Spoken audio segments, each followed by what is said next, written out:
Hey guys, Aaron Zagarba here, and welcome to the Indie Filmmaker Podcast. Today, in our very first episode, we are going to be talking about DIY filmmaking, guerrilla filmmaking, and learning how to work with the stuff that you have. So, let's jump into this episode. So, I'm joined here today with my friend Nick. Nick, say hi. Hello there. We're both filmmakers. He is more of a director slash writer. That's what he more kind of specializes in. And then I'm Yeah, I'm behind the scenes, everybody. You won't see me. No, I'm joking. and then of course But like oh sorry. You go. no, I can act as well, of course. But honestly, yeah, Aaron's right. I'm usually behind the camera, but for a project we're doing, I'm in front. So yeah, I'm in front of the camera, and I wrote that as well. So yeah, but we're going to have a good old time talking about filmmaking, everything here. So let's get right on into it. We're going to talk about some things we do in our films and show you some ways we like to do things, and talk about different ways you can film and stuff. So yeah, let's get right on into it. All right. So first off, so one of the main questions you guys might have is what exactly is DIY or guerrilla filmmaking? So basically, if you've heard of DIY in general, um, do it yourself, basically. And basically, what you learn in DIY and guerrilla run and gun type stuff is you learn how to like problem solve and learn how to just build stuff by yourself. Like, for instance, I didn't have a boom pole like this. So what I needed to do is I needed to build my own boom pole. And what me and my dad did is we basically got a painter's pole from Home Depot, and what we did is we basically put a boom pole together by getting we figured out the exact thread that our microphone needed. We took the microphone into the store. We found the right thread by constantly putting the threads in to make sure they fit. And what we did is we were able to get like an eye loop, put that onto the painter's pole that we got, and we got some nuts and bolts, all kind of put it all together, and we were able to make a boom pole. I still use that today. I don't use it as much, unfortunately, but I still do use it. And that was just for $15. $15, and it got us that boom pole that we threw together fairly quickly. Yeah, and it was a pretty good boot. I mean, honestly, Aaron, I have someone that wants to say something about how good your boom pole was. Yep. It it was a masterpiece.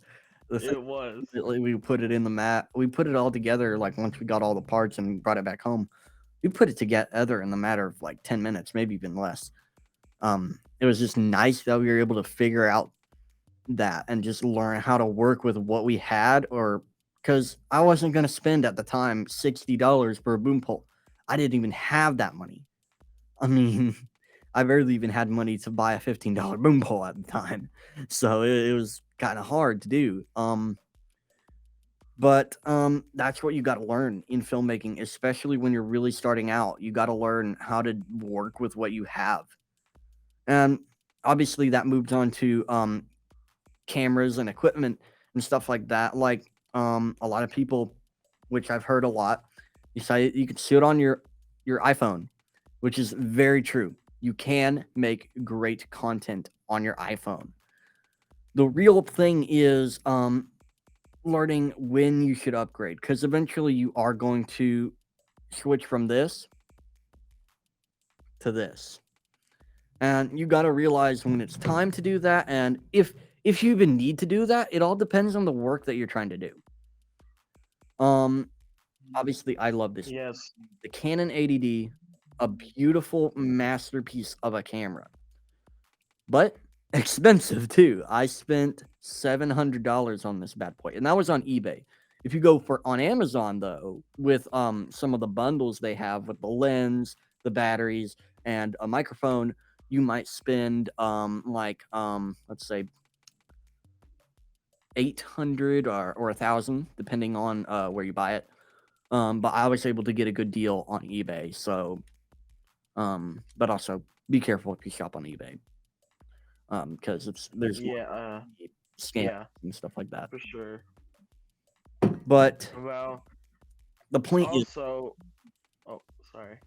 the point is you got to learn when you need that professional gear and when you're gonna if you are going to actually move into the more professional side and you're gonna start actually getting people to pay you money, like do weddings and stuff. That's when you're gonna want to switch to one of these. Yeah, or if you're a professional streamer or something as well, I would I've used my phone or I've used a laptop that has a camera through it, of course, you know, what I had. But I'm investing for streamers, everyone knows this. Invest in an Elgato webcam or something like that and get a Blue Yeti microphone for streaming or podcasting. It will make the clear difference that Oh yeah. you need. Yeah, but you go ahead. Um, but speaking of good equipment, not only just when it comes to cameras, which if we are going to talk about cameras, I guess I'll talk about them a little bit right now. One main reason, if you're wondering about buying a DSLR, one big reason when you want to upgrade, and one of the big reasons for upgrading to a DSLR is interchangeable lenses. You can swap this out for multiple different types of lenses. It's still nice and compact, so you can still vlog with it, all that kind of basic stuff. And it's perfect for that job. It really is. Especially documentary stuff and they're just natural, and not to mention you can take really good photos with these things. You just snap, the next moment you're in video mode, you can even put this on top of there, which I wouldn't recommend unless you're vlogging. It's only in those rare occasions. But if you're making a film, you want to get a boom mic and get an audio recorder. So now, if we jump into audio, when it comes to upgrading your audio, obviously your first couple films are probably going to be filmed either directly into the camera or from your iPhone or something like that, which makes sense because when you're starting out, you're completely broke. And even when you're moving on, you're still pretty broke. Maybe you finally got a job at McDonald's. You've gone down the road, a little bit. You've got a job at McDonald's and you have a little bit of money to spend. Buy a DSLR. You don't need an ADD. Buy a T3i or 2T or a T2i or T5i, one of those entry level cameras. Spend about $500 on the camera, and then what I'd recommend, get a Zoom H1N, or a Zoom H1. Now there's almost no difference, but I would recommend the H1N. Uh, but the H1N is an audio recorder, as you can clearly tell. What's really nice is it has these built-in microphones, and normally you are told don't record with built-in microphones. But this, on the other hand, is made with good quality microphones. You can actually record into this, like just talk like this and hold it and talk or whatever, just like a news anchor would. Or another nice thing is, what I do a lot is record ambience and sounds and Foley, which is basically, if you don't know what Foley is, it's basically, sounds of people stomping around, walking around, closing doors, putting a glass on the table, any sound that you may not think of, that sound has to be recorded at some point because you want to immerse that viewer in your content. So you're going to want to get a good audio recorder. And even the professionals sometimes still use these because they're just so good. Now, it's a real flaw, and this does change. This is what I'm switching this out soon. Now I'm still going to use it for recording Foley and sound. The problem is it does have a microphone jack. So if you had one of these microphones, which takes this TRS cable, tip ring sleeve cable, right here, the two rings right there, and it can plug in, or you can get a cable and put it on a boom pole, which is what I used to do when I built my boom pole, and then I had this. But the problem is it doesn't have XLR inputs. Now, what is an XLR input? That is basically the professional input that you'd have for professional microphones. So this is the Zoom H6. Right here is the Zoom H6, and what's really nice about it is it has those XLR inputs, but it doesn't only have one XLR input; it has four. Yeah, that's pretty serious. It also goes for a hefty price tag. I'm pretty sure it goes for 600, which right now, since I'm saving up for a gaming PC slash editing PC, that's kind of a hefty price tag for me. But after I build that, my plan is to get one of these. But the point is, these are gonna really step up your audio game.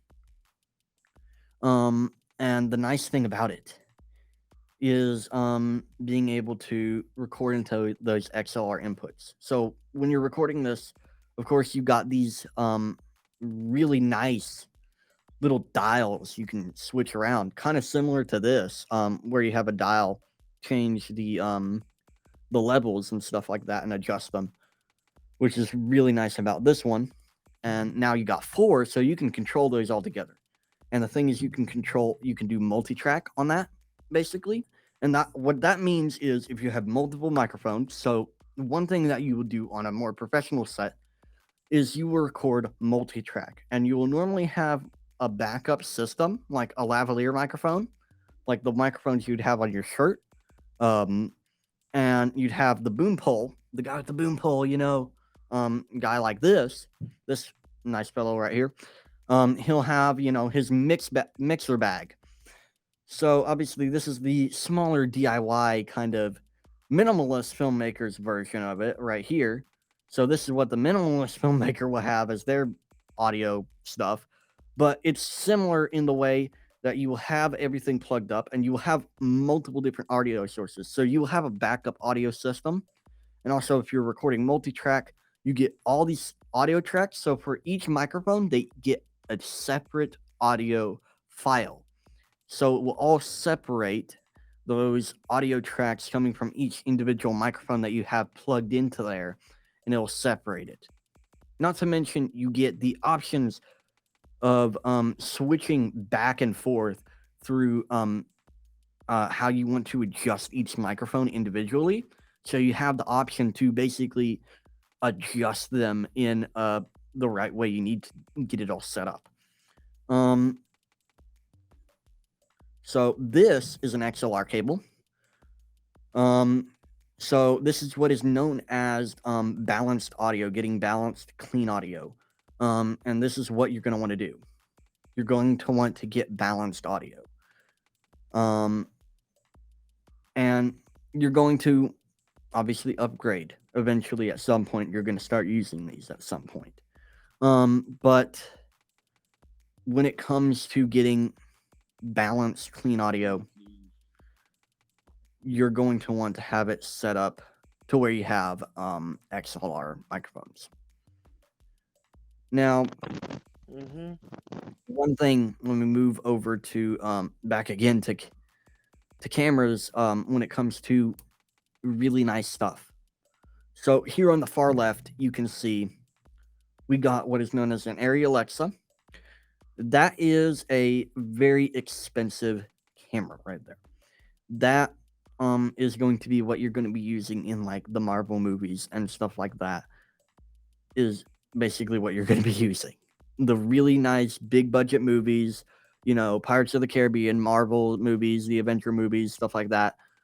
Pretty much any big production, you're going to be using those is now the standard. And that's going to be recording in 4K or 8K or something like that.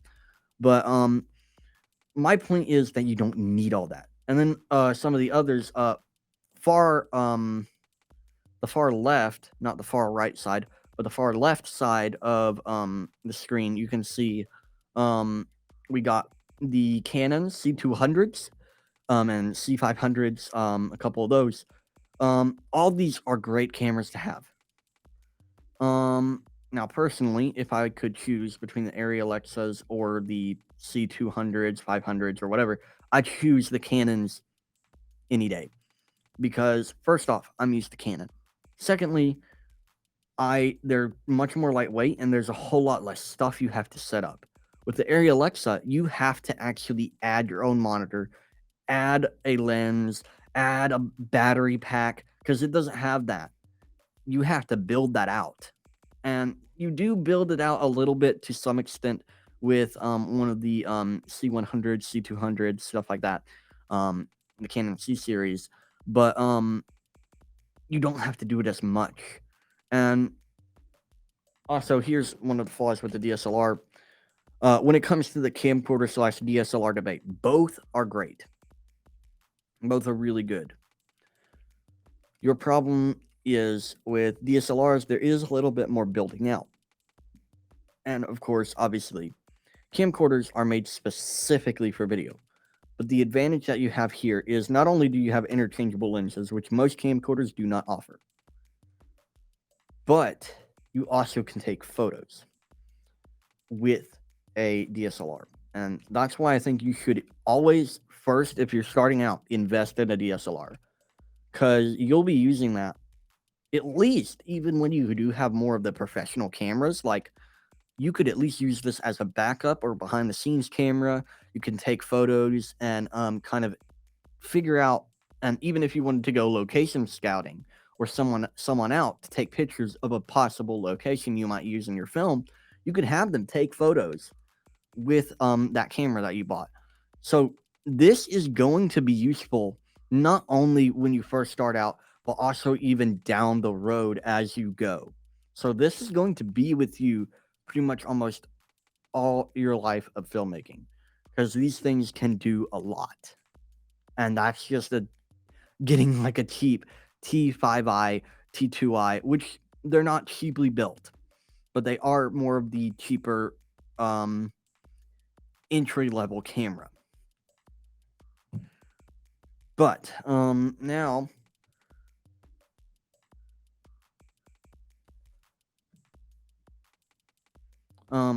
I just this all comes together to basically say work with what you have, work with what you got. You need to learn to work with what you have at the moment. And yes, you will eventually learn to upgrade that equipment over time. And you will always be upgrading. There'll always be new cameras. And that's the thing I hate about most YouTubers nowadays is they're saying, buy this 4K camera, buy this thing and buy that thing, buy that thing. Mhm. Think about what you're doing because there are going to be certain cameras that and certain equipment that might be work better for documentary work compared to movie type stuff. And then of course, what type of movie are you shooting? Are you shooting more action movie where you might need slow-mo, which I would highly discourage when you're starting out because if you it's just hard to do stuff like that when you're first starting out. Do not write a Yeah. western, um, or something that's going to require, a big budget. Like a western, for example, you're gonna need horses and, an old dirty town or whatever, and, stuff like that. Like, sure, you may be able to get some cowboy hats and outfits and stuff and maybe some actors, but the horses, the horse chase or whatever, the gunfight, all the classic stuff of a cowboy movie, or even if you're doing more of a comedic style, kind of making fun of that style, either way, it's going to be difficult. So you got to really think in the realms of what you have and really be thinking about what equipment you might need. And personally, I think that the DSLR route is the best advantage that you have when starting out because you can do multiple things with it. Um, Especially the fact that you have interchangeable lenses, which is probably one of the most important things about it, is that you have that capability to have access to multiple different types of lenses if you really wanted to. And I think Yeah. that's a good advantage. But if you start out, if you do start out with your phone, there are apps too that are there that you can get that will actually help you make better videos. There are apps that will actually give you like a histogram and other stuff, other technical stuff that you can use to understand what is going on in the camera, and you can really make a great project off your phone. But eventually, especially once you start doing weddings or whatever you're going to do as like your job, you're going to eventually switch to one of these and maybe a camcorder or whatever. And you just got to have that mindset is always what are you shooting? What are you filming? Because documentary work, that's going to change. That's going to differ, especially a lot of times since documentaries are run and gun, which is a perfect reason to have a DSLR because they're nice, small, and lightweight. Or a camcorder. A camcorder might be even better in certain instances when it comes to documentary stuff, and then compare it to making a movie. Because then with a camcorder, it's a more quick action. You shoot for longer periods of time, and with the DSLR, it does work a little bit better for the sense of making a movie because you don't have to. You'll have time to constantly switch lenses, which in a documentary you may not have. And this all varies. You got to really decide what you're going to be doing, and it doesn't have to be one single thing. You can do multiple things, which is personally what I like to do. I like to make documentaries. I love watching documentaries. I love making documentaries. I love making movies. And uh, of course, a show. Me and Nick are working on a show right now, currently. I'm not going to give any information about it right now because I just don't want to Yeah. spoil it. But he's been writing his butt off, writing this thing. Oh, we are done. It is in the final means of like the writing's done, scripts are done. We're ready to get it out there, but it's gonna be a little bit. I mean, it's a big show, but we're excited to do it. We've got a few people on board, so let's have some fun and do it. Oh, and by the way, one thing for like a production, you always need to remember, especially with shooting, when you're a smaller crew or whatever, always have a smaller crew at the beginning. Always write your stories to not have many cast and crew, so you don't have to pay. So you don't have to pay people. I mean, really, just get friends, family, people that would be like, okay, we'll help you. People that aren't going to ask for a paycheck near the end. I mean, you can give them something at the end, of course, but just people that will help you out without asking for things is the best way to go at the beginning. And then you can say, hey, you can have something with the next project, or like, if it's Yeah, yeah. well, like, we follow the code of ethics, but you got to really make sure that you're not over wasting your budget, because if you waste your budget or what you have, that's bad. It's really bad. But But mhm. like especially when it comes to people who might be interested in a certain field, like obviously I have somewhat more of an advantage when it comes to where I'm at because I go to Cumberland's and I'm always around. First off, the video people, and in the same exact building is where they have all the actors and stuff, and I can recruit actors. If you can at least get people who are interested, which yes, getting family and friends, which is what I've been doing for pretty much all my projects for years. Getting family, friends, people who just want to help. In general, if you can get people, and here's a great tip. If you get people that don't get along well with others, that could break your entire project, whether it's a documentary or a movie or Yep. a YouTube series. Because if people are not going to like to work with each other and they're going to be like fighting and they're going to be, F you. They're gonna be like, they're gonna be fighting with other people, Yeah. that can lead to some problems. Um, which I've never really had that problem necessarily, really. I mean, of course, all the people that I hire are like some of my best friends, so we all kind of know each other. So when we say stuff like that, we all know like, oh, that person's joking or whatever. They're just horsing around, like just normal. So when you are hiring people that you don't really know very well, just make sure that they can get along with the some of the other crew members and actors or whatever, and make sure you all kind of like work together, and make sure everybody also understands what the story is about, because that's going to help everybody, especially the audio guy. Because if you do have enough people to have an audio person, which I highly recommend, if you can do that and have someone specifically focus on audio and have also someone up focus on camera, those are going to be people who are going to want to really focus on what the dialogue is in a scene. So if you have a scene and two people are talking back and forth, and one person says hi, the other person says how are you doing, or whatever they're saying, in that scene, that boom operator, the person who's doing either the mixing or both, who's holding that microphone, they're gonna they're gonna think about how that scene works, and they're gonna be like, oh, at this moment, this person is gonna say something, so I'm gonna move the microphone over here. Okay, now this person's gonna say something. I'm moving the microphone over here, moving the microphone over here, moving the microphone over here. That person is going to stay dedicated to that. They're going to be constantly they're going to have that in their mind. They're going to remember, okay, this person says this line, and then next this person says something.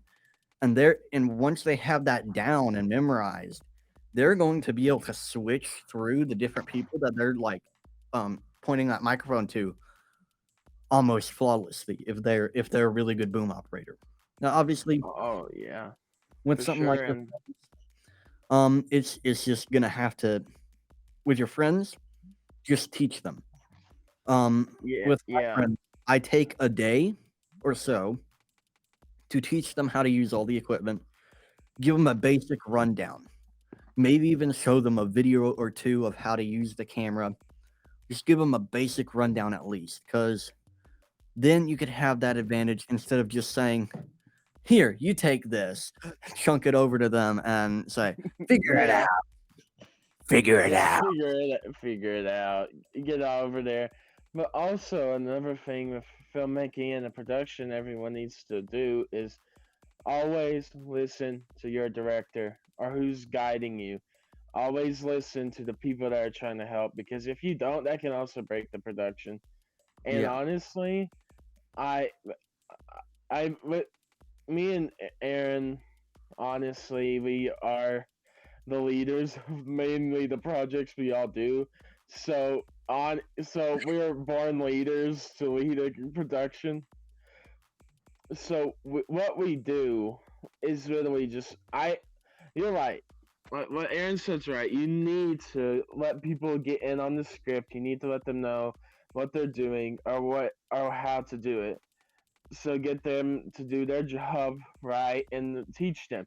Like if you like you and your I guess co-director or producer whatever, the director and the producer sometimes will do this. They will just act out a scene for people, or like show them how they fall, or how they have to go, or how they talk. Like they will tell them like you have to do this and this, and you better listen, or your job's on the line. I yeah, mean, yeah. this is yeah, I mean, if you don't listen to like what the director wants, not only could you possibly lose your job, but you could also flub the whole scene. And then also directors, listen to what your crew members are saying as well, because yeah, especially if something like your audio guy comes up to you and says, "Hey, this microphone's not working," and if you just say, "Ah, yes, crap it," um, just go out and film it anyways. And then you realize after, they filmed it with a broken microphone or something like that, or something's wrong with the audio or whatever, you're gonna realize, oh, crap, I should have listened to this guy because he was telling me something wasn't working right, or we need to fix something, or whatever. And all because you didn't listen to him or her, um, your audio is messed up. Same thing with the camera. If a lens is cracked or something like that, and you don't, and then if, and also I'm a very lax director. So if someone has like, if one of my actors or someone has like a really cool idea, like one of my friends, Toby, he came up to me recently for the project we're doing, which I might give away a little bitty bit of what might be happening. I'm not going to tell you exactly what the topic is about. But Yeah. he gave me the idea. He said, "Hey, we need a monster scene in the thing." So he said, what if I cover myself in like spaghetti sauce or like peanut butter to make myself look like all weird and stuff? Because if you like kind of like make a silhouette or something, you're not going to be able to Hmm. tell that it's peanut butter or spaghetti sauce. It's just going to Oh look like yeah. a creature from the grimy depths going, oh, good lord, just like down the Yeah. hallway, like chasing after the main character. Oh, and yeah, and here's another important thing too. When you get an idea, when a director or producer, whoever gets an idea, bring it to your writer like Aaron does. Yeah, So yeah. when he's been Aaron told me, hey, Toby had a good idea. We need a monster. So he comes to me and says, we need this to be at the end of this of end of season one. And I'm like, okay, I can possibly do that. Let's just see how it goes. So, and then I made a way to put it in there, and it's very good. But yeah, yeah, talk to the writer, especially when you're making a script. This is Aaron's project, yes, he came to me about it. He's like, I want to do this. I've always wanted to do a show or thing based on this. And I'm like, okay, cool, let's do it. So I wrote everything, but Aaron's like, I'm not that good with scripts. I'm like, all right, gotcha. True. It's He's like, I'm a director. I can't write. I'm joking, but Here, peasant, take this. You write for me permanently for all eternity. I have literally I have written all your seasons of this show, Aaron. And they're perfect. They're some of the best scripts I've seen. I literally.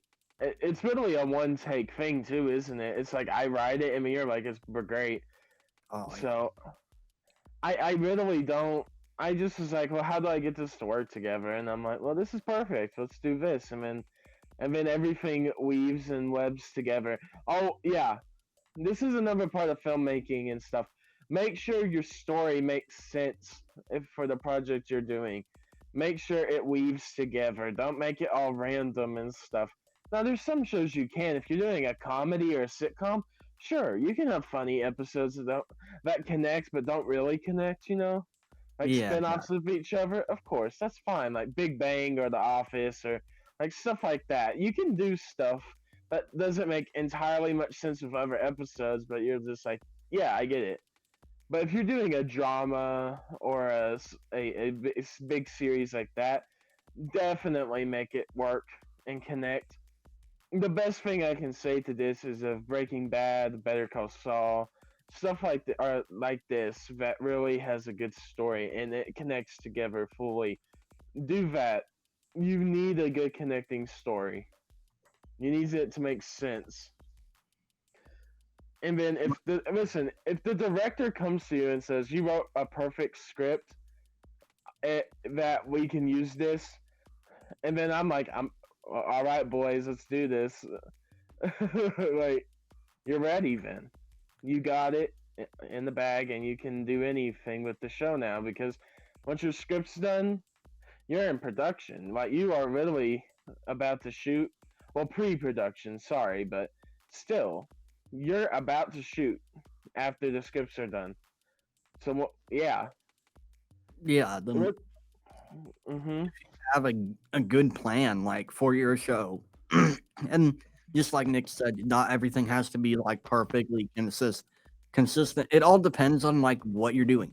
Even with the documentary, um, and it depends on also what type of documentary. Um, but there is still some form of a story or structure to it. It's not exactly like when you're making a movie, but there is some form of a way to make sure your audience understands, okay, let's say we're doing more of an interview kind of style documentary where we're interviewing people, maybe we're showing some clips, like maybe we're talking about like a specific story, like a soldier who survived the battle of the Bulge during World War II. We talk about, you know, how they got into the army or whatever, you know, the guy's talking or whatever, and going on about how they began moving, and then of course the middle would probably be more of the climactic part. They're finally fighting the Germans in the Battle of the Bulge in the Ardennes forest. You Hmm. know, maybe our character, you know, grabs a machine gun and just like, you know, shooting, and we're like maybe we're showing clips of like actual combat footage, or maybe we're just recreating footage like you know, if you've ever watched like History Channel where they have like the footage of like people marching or whatever, and like Yeah. fight scenes or something like that, depending on, this all depends on what you're doing. And then of course the end, which is, you know, the war is over, all that stuff. But there is a like definite like structure in that type of style. There's a beginning, a middle, an end. And of course it will vary depending on what you're exactly trying to do. And this all comes back to varying on what you're doing, what equipment you will need for what you're doing, and just all of that. It just all depends. And not everybody's going to need the same exact stuff. Not everybody's going to have the same exact stuff. Not everybody's going to have the same exact budget either. Nope. And yeah, It just honestly also depends on what type of setting you're in your life. Like, what are you? Are you poorer? Are you middle class? Are you rich? That also does make a big effect on what you can do with movies and filming, what equipment you can get. It depends also on, yeah, it depends on how much money you have. If you have a lot of money, then go ahead. Get all the good cameras, get the stuff you need. But if you don't, you're working with scraps until you get to the top. yeah, So but once you get past the scraps and can get the good stuff, it feels like you feel so accomplished. You feel like this is going to be great. And yeah, filmmaking, honestly, it's an art. You take it with care. It's not to be just rushed through or like, oh, I can do this quickly. No, unless you're making a short film, nothing can be done quickly in filmmaking. yeah. And That's the all that to truth. say, final thing I have to say, is just work with what you have. Work with what Hmm. you have at the moment and build up. It's going to build up. You're going to work towards all this different stuff. You're going to work and learn more. You're going to learn more about story. You're going to learn more about equipment, all that stuff. And yeah, hope you guys enjoyed this first episode. We got episode 1. And hope you guys got something out of it. Please like, subscribe. Thank you for watching, and I'll see you next time.